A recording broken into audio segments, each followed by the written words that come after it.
নির্বাচনের রাতে পটুয়াখালীর কলাপাড়া পৌর শহরের খেপুপাড়া বালিকা মাধ্যমিক বিদ্যালয় কেন্দ্র সংলগ্ন এলাকা থেকে 11 ফেব্রুয়ারি রাতে ব্যাগভর্তি টাকা সহ রেজাউল করিম ওরফে কাজল মৃধা নামের এক ব্যক্তিকে কোস্টগার্ড সদস্যরা আটক করেছে।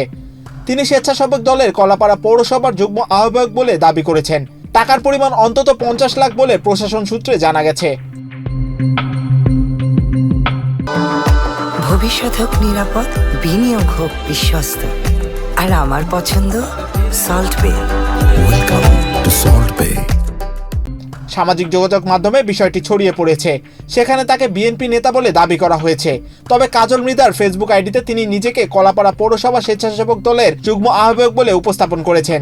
এই ঘটনায় প্রয়োজনীয় আইনানুগ ব্যবস্থা নেওয়ার প্রক্রিয়া চলমান রয়েছে। তবে এর সঙ্গে দলের কোনো সম্পর্ক নেই বলে বিএনপির একাধিক সূত্র দাবি করছে। কাজল মৃধা দাবি করেছেন তিনি তার ব্যক্তিগত প্রয়োজনে এই টাকা রেখেছেন। কলাপাড়া থানার ওসি মোহাম্মদ রবিউল ইসলাম জানান তিনি বিষয়টি জেনেছেন। এখন পর্যন্ত থানায় হস্তান্তর করা হয়নি। প্রয়োজনীয় আইনানুগ ব্যবস্থা গ্রহণের প্রক্রিয়া চলছে।